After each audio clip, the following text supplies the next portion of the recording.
Notre volonté, c'est de vivre pour toi. Ce matin, dans ce temps de jeûne, nous voulons encore nous abandonner totalement entre tes mains afin que tu fasses de nous ce que toi tu veux et que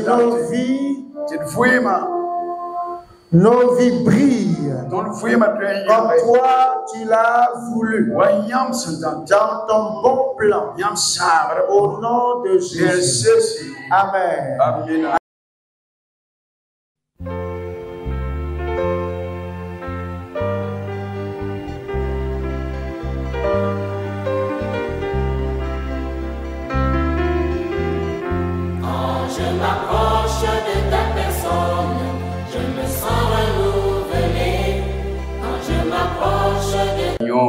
Alors ce matin, je voudrais partager une parole avec toi.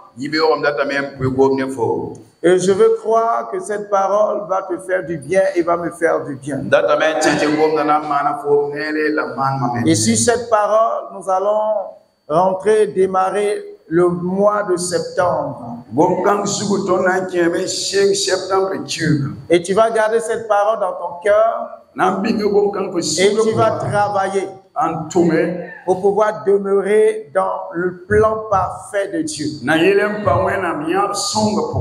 Nous sommes dans un monde où ce monde-là a tendance à travailler pour le contraire de ce que les choses devraient être.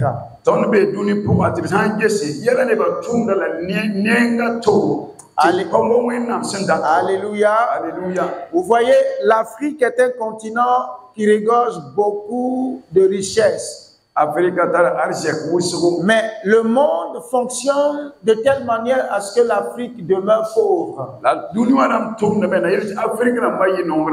le plan de Dieu, ce n'est pas que l'Afrique soit pauvre. Ce n'est pas que toi, tu sois pauvre. Mais dans le plan parfait de Dieu, c'est que toi et moi, nous soyons prospères. Mais la nature et la puissance du monde est ténèbres ont travaillé à inverser les choses. C'est pourquoi ce matin, je veux te prêcher un message pour que tu comprennes que si tu ne te lèves pas ou si tu ne comprends pas la volonté de Dieu, tu risques de devenir le contraire de ce que Dieu a voulu que tu sois.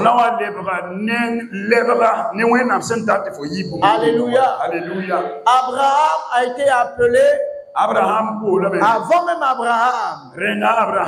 Adam et Ève ont été appelés à vivre dans un jardin. Mais les choses ont tourné de telle sorte que ce couple-là se retrouve dans un désert. Se retrouve dans une situation difficile. Mais le plan parfait de Dieu, c'était que Adam et Ève puissent vivre dans un jardin. Mais Satan a travaillé pour que Adam et Ève se retrouvent dans un endroit contraire au jardin. Mais je déclare ce matin que la volonté du diable de travailler à ce que tu te retrouves dans un plan contraire au plan de Dieu soit brisé au nom de Jésus. Que ce que Dieu a prévu pour toi se manifeste. Ce que Dieu a prévu pour toi se met en place. Alléluia. Alléluia. Tu vas prendre ta Bible dans le livre Éphésiens chapitre 4. Éphésiens chapitre 9.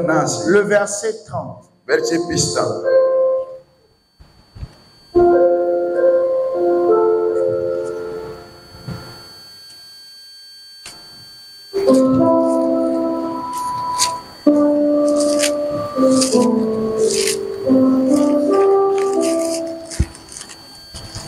Tu vas peut-être pas comprendre ce texte. Alors, je lis. N'attristez pas le Saint-Esprit de Dieu, par lequel vous avez été scellés pour le jour de la rédemption.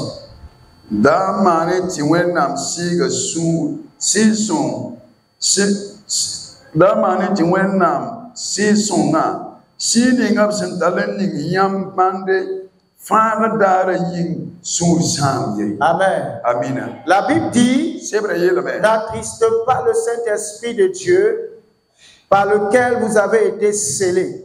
Vas-y. Amen. Da sami wenam season go sini nga ab sentalen ni yam bande pour le jour de la rédemption. yam fa dara yin sur sam. Alors, quand nous lisons ce texte, apparemment, c'est un texte que nous trouvons normal. Quand l'apôtre Paul dit, n'attriste pas le Saint-Esprit. Et la plupart du temps, nous étudions les comportements susceptibles d'attrister le Saint-Esprit. Mais en réalité, pour la première fois, lorsque Jésus parle du Saint-Esprit, il a dit à ses disciples, il est avantageux pour vous que je m'en aille, afin que un autre consolateur vienne. Si je ne m'en vais pas, le consolateur ne viendra pas.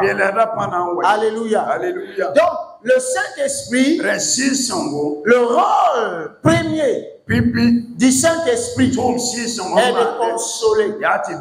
Alléluia. Alléluia. Alors celui qui console est plein de force, est plein de joie, et tout ce que vous voulez. Mais ce texte nous dit, n'attriste pas le Saint-Esprit. En réalité, le Saint-Esprit est envoyé pour aider les chrétiens, pour aider les croyants. Parce que Dieu savait que les croyants passeraient forcément par des situations de tristesse, par des situations d'angoisse, par des situations de désespoir. Donc le rôle du Saint-Esprit, c'était de venir et de redonner de la joie. Mais le Saint-Esprit lui-même est surpris qu'à son arrivée sur la terre, lui qui devait communiquer la joie, c'est lui maintenant qui se retrouve attristé. Est-ce que vous me suivez? Le consolateur est lui-même attristé. Qui va le consoler? C'est pourquoi je vous dis, sur la terre, si nous ne faisons pas attention, pendant que Dieu nous a créés pour être consolateurs, nous allons occuper la place d'attrister. Le Saint-Esprit vient pour consoler, pour fortifier. Mais les croyants qui devaient le recevoir travaillent maintenant pour que le Saint-Esprit occupe une autre posture.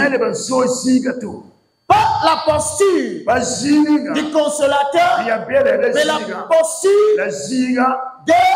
d'attrister. Et c'est très dangereux. Alléluia. Alléluia. Le Saint-Esprit vient pour nous guider. Mais quand il arrive, il se rend compte que c'est l'homme même qui veut maintenant le guider. Le Saint-Esprit, quand il vient, c'est pour nous enseigner.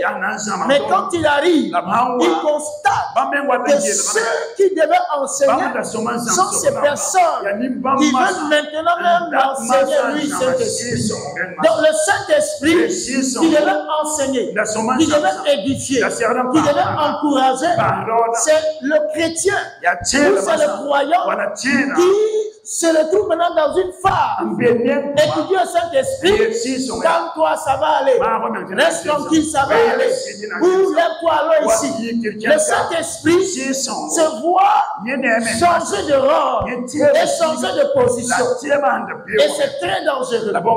Alléluia. Le comment? Le Saint-Esprit qui a pour mission d'apporter la joie se retrouve être attristé. C'est pourquoi je dis, si tu ne fais pas attention, tu risques d'être en train de faire ou de te retrouver dans une position contraire à la position que Dieu voulait pour toi.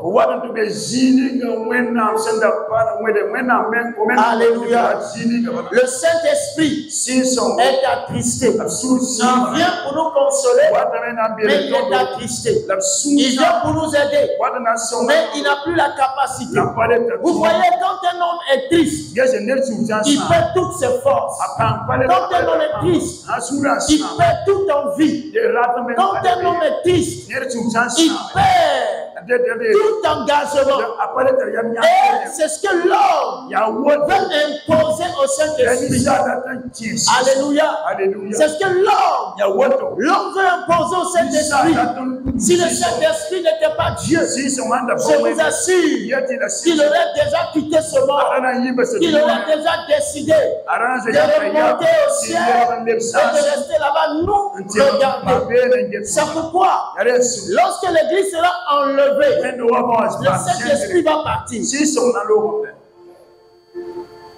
Et pendant le temps de la tribulation, le Saint-Esprit ne sera plus là.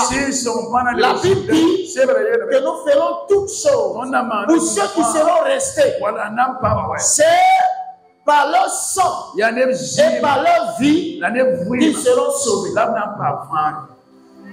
Alléluia. Bien-aimés, faisons attention. Faisons attention. Nous risquons de changer de position. Même si au Saint-Esprit, l'homme l'a fait. Ce n'est pas toi qu'on ne tentera pas de le faire.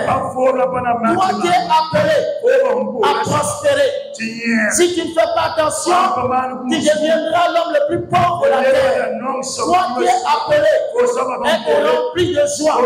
Si tu ne fais pas attention, tu seras la personne la plus malheureuse de la terre. Toi qui es appelé à être un homme grand. Si tu ne fais pas attention, tu resteras l'homme le plus petit et le plus insignifiant de la terre. Car cette terre a pour vocation de travailler pour que nous soyons le contraire de ce que Dieu veut pour nous.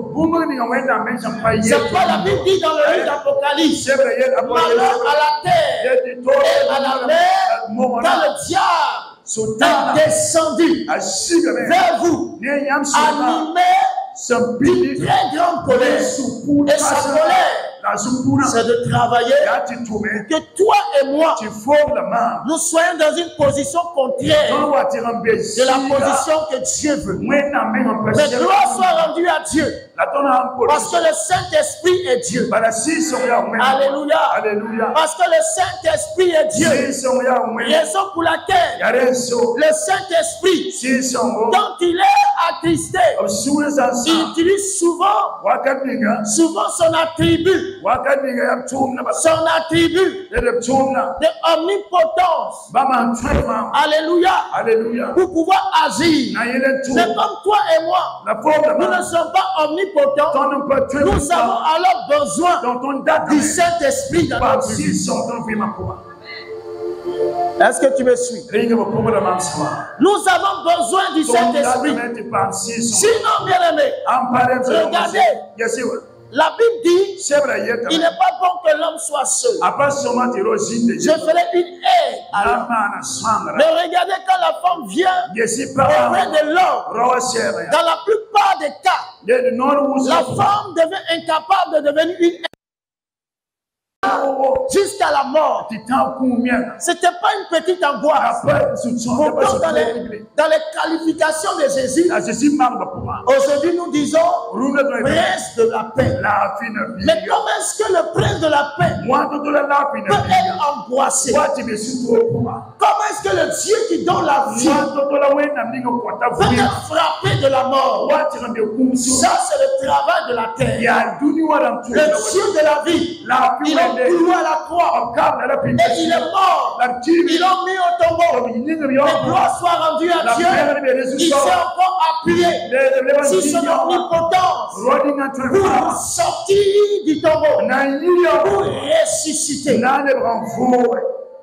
Ce monde travaille pour que nous soyons le contraire de ce que Dieu a prévu. Alléluia. Alléluia. Voici le rôle de ce monde. Est-ce que quelqu'un me saisit? Voici le rôle de ce monde. Et quand le Saint-Esprit vient, c'est lui le consolateur. Il est attristé. Et lui qui doit régner dans l'église, souvent dans l'église, nous le mettons de côté. Lui qui devait être le chef, il est réduit à l'esclavage. Personne ne veut l'écouter. Personne ne veut qu'il règne. Personne ne veut qu'il domine. Pourtant, c'est le dominateur. C'est le roi des rois. Le Seigneur des seigneurs. Le Dieu redoutable.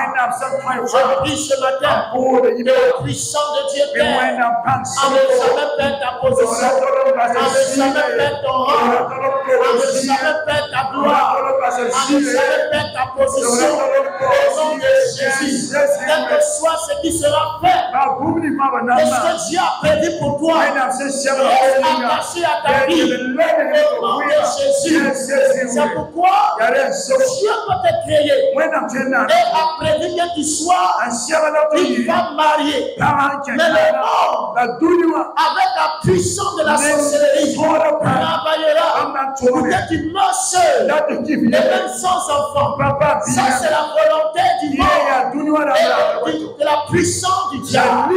Mais ce matin, en ce temps de jeûne et de prière, nous demandons à l'Esprit de Dieu de s'élever et de briser tout ce travail qui est fait dans le monde des ténèbres, afin que nous allons et nous devenions ce qui est prévu. Au nom de Jésus, que nous allions et que nous triomphons, nous allions et nous remportons la victoire. Au nom de Jésus. Si Dieu t'appelle à être consolateur de ta famille, le diable travaillera pour que tu sois la personne la plus triste de la famille.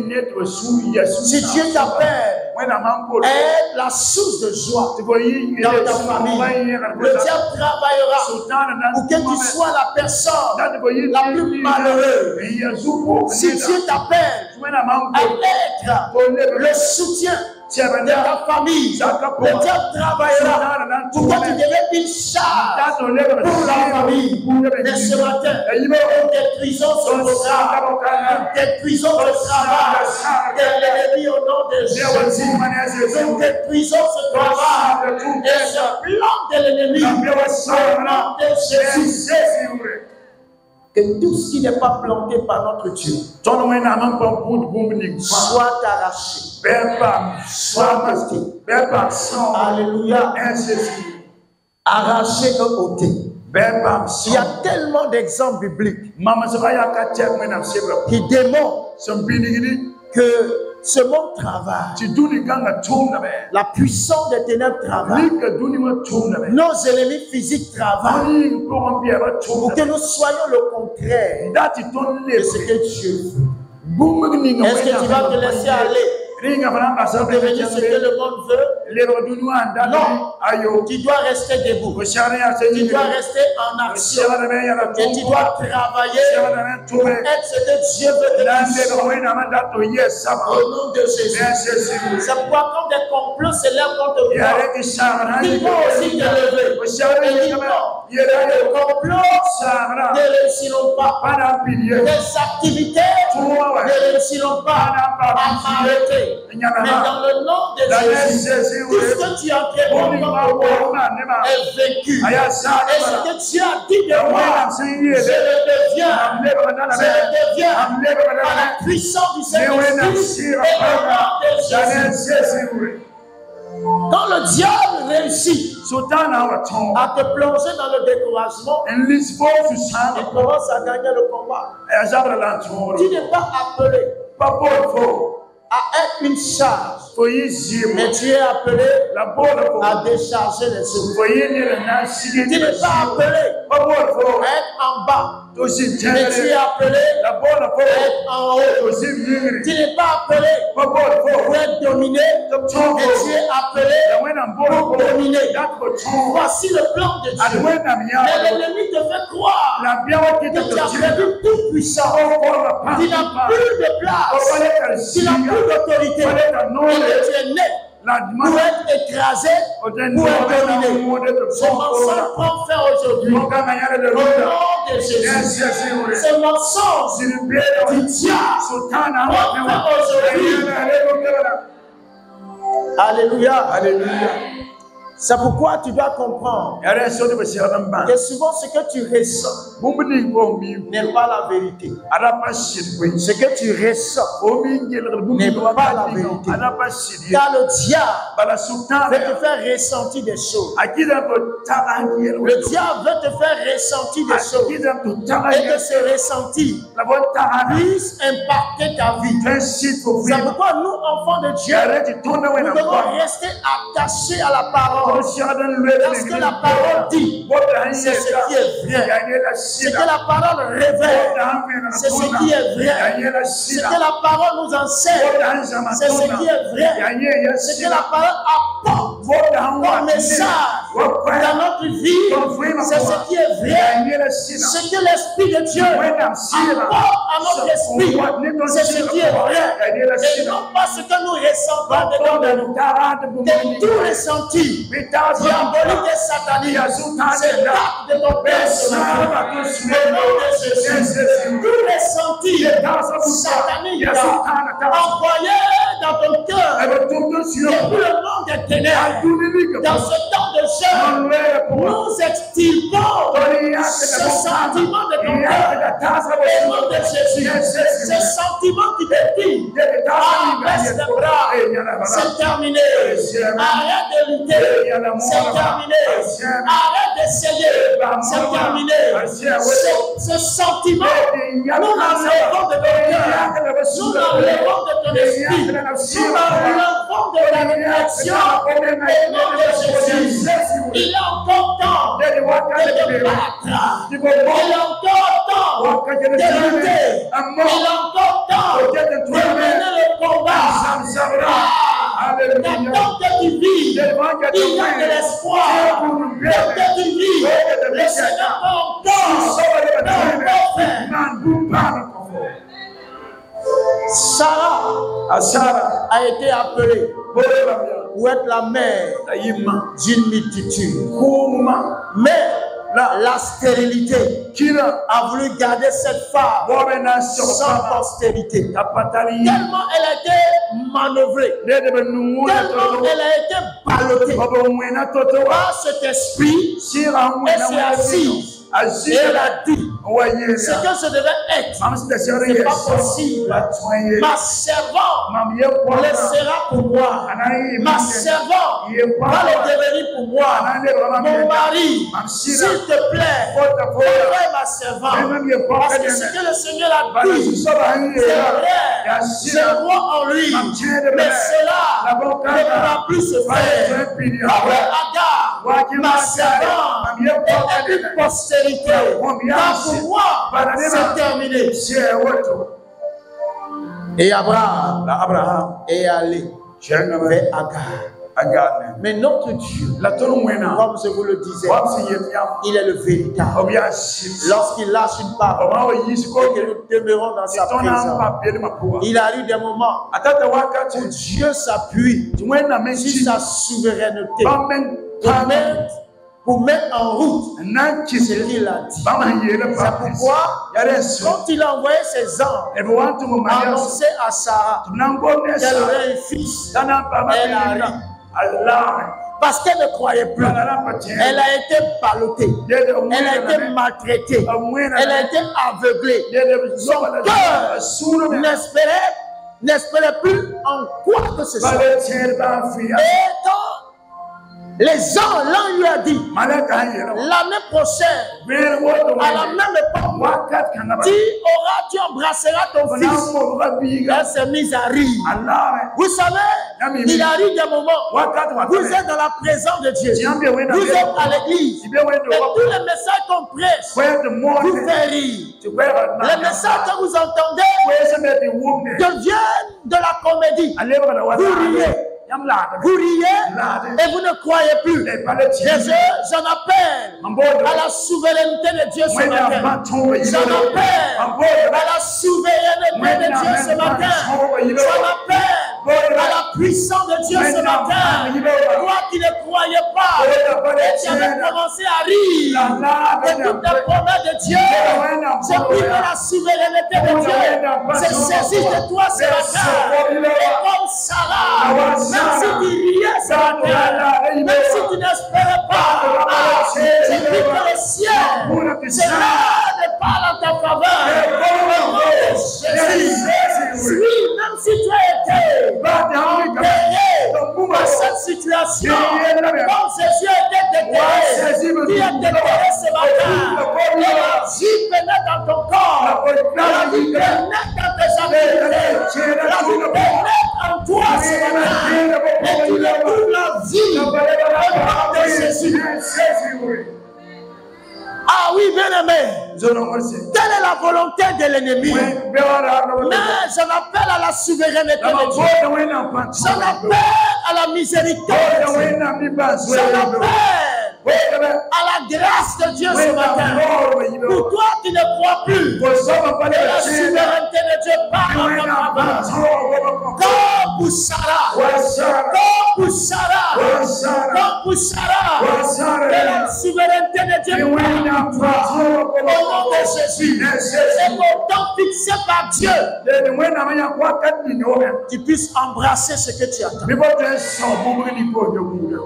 Souvenez-vous également de cette femme qui a fait du bien à Géasi et à Élisée.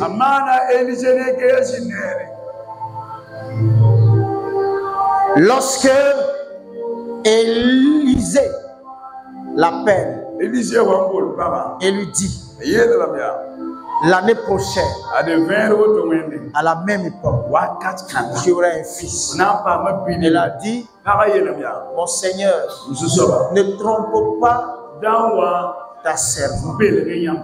Vous savez, la vie rend tellement difficile notre condition que même la parole de Dieu, nous la prenons maintenant pour de la tromperie. Quand Dieu dit une chose, nous pensons que c'est de la tromperie.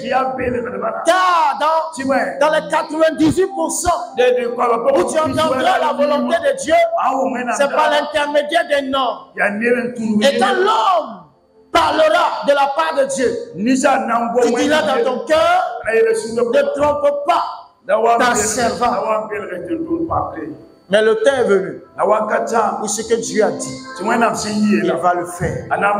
Le temps est venu où Dieu va te faire sortir de là où le monde t'avait placé, de là où le monde t'avait gardé. Le temps est arrivé que le Saint-Esprit sorte de là.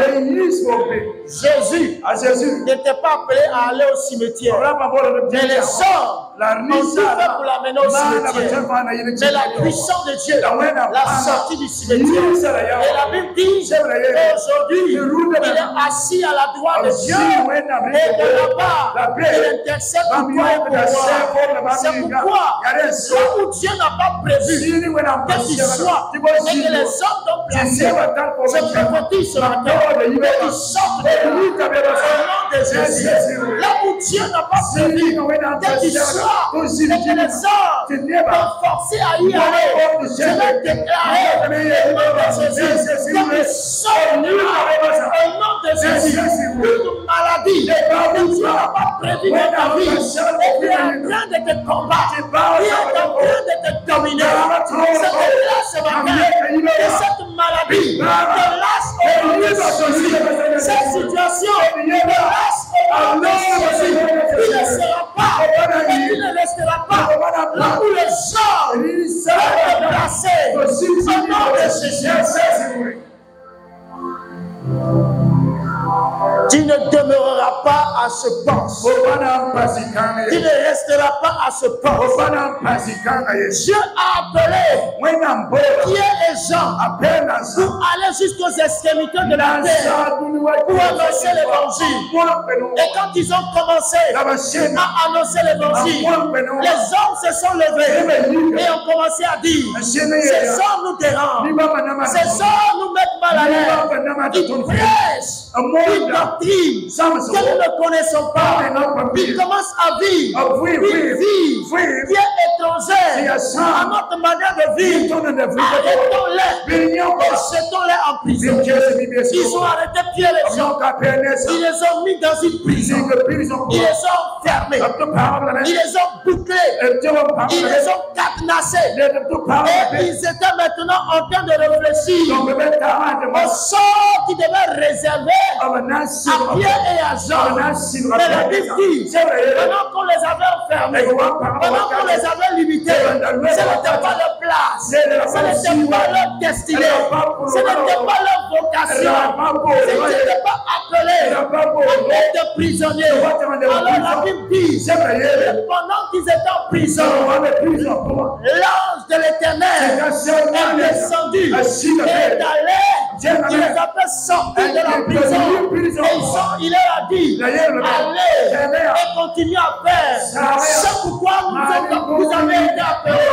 Allez dans les temples, ne vous cachez pas, et annoncez la parole. Quand ils sont sortis, ils ont suivi l'instruction de l'ange.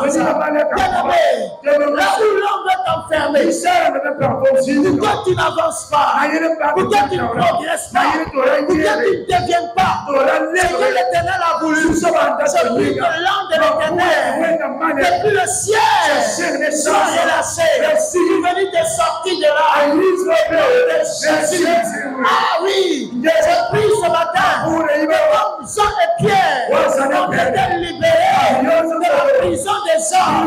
Ils sortent ce matin de la prison des hommes. Au nom de Jésus, ils ont voulu t'enfermer, mais tu n'es pas appelé à la prison.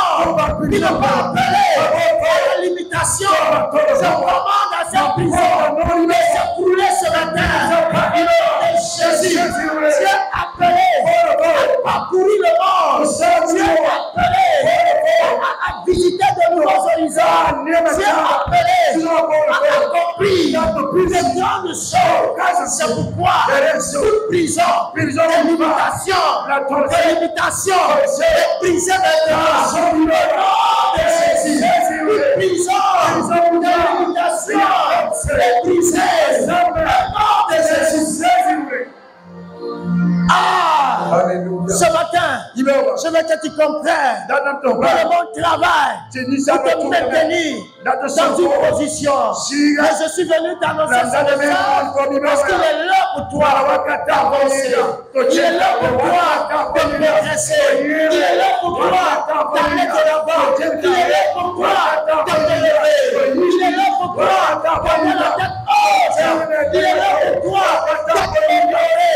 Il est là pour toi d'améliorer, d'être salué, d'être béni. L'heure est arrivée. Et la souveraineté de Dieu parlera en ta faveur. La souveraineté de Dieu parlera en ta faveur. Au nom de Jésus. Peu importe ce qui te limite. Je suis venu t'annoncer que cette limite est levée. Cette limite, elle est levée. Au nom de Jésus. Les hommes t'ont limité spirituellement et physiquement, et t'ont même classé. Toi, tu ne peux pas. Tu ne peux plus faire quelque chose. Mais je viens briser cette limitation. Au nom de Jésus. Je viens briser cette limitation. Et déclarer un temps nouveau, un temps nouveau, un temps nouveau, un temps nouveau, un temps nouveau, un temps nouveau, pendant que tu crois, cette prophétie s'attache à ta vie. Au nom de Jésus, s'attache à ta vie, s'attache à ton âme, s'attache. Au nom de Jésus, ce matin, La puissance de Dieu s'attache à ta vie. Pendant que je parle, je vois une jeune fille appelée à se marier à un homme de Dieu. Mais actuellement où je parle, tu vis dans une situation tellement difficile que tu ne vois pas cela. Mais je suis en train de t'annoncer que les 2 années qui viennent, le Seigneur va te montrer cela clairement et mettra cela en œuvre pour que tu parcours des villes et des nations pour annoncer l'évangile avec ton mari. Au nom de Jésus, le Seigneur va te faire parcourir des nations, va te faire parcourir des nations. Il te fera rencontrer de nouvelles personnes. Grâce à cela que tu es appelé. Reçois cela ce matin. Au nom de Jésus. Ah, ce matin, tiens-toi debout.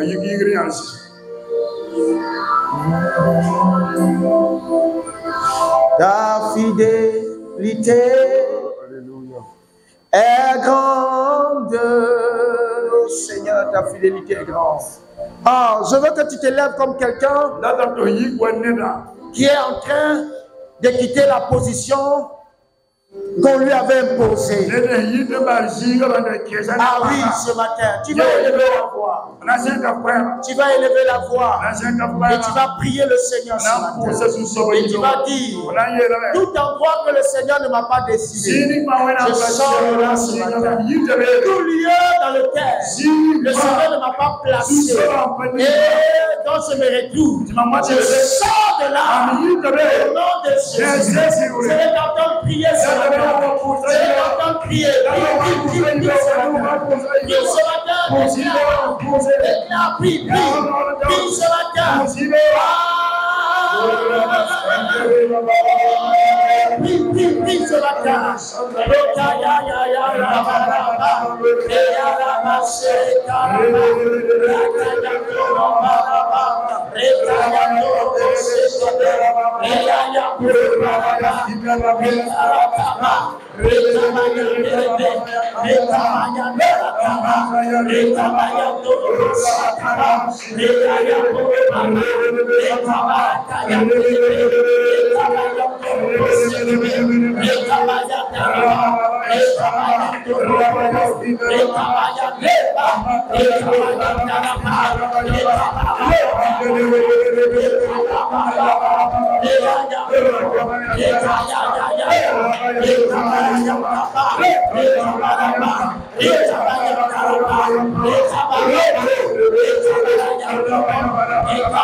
Seigneur.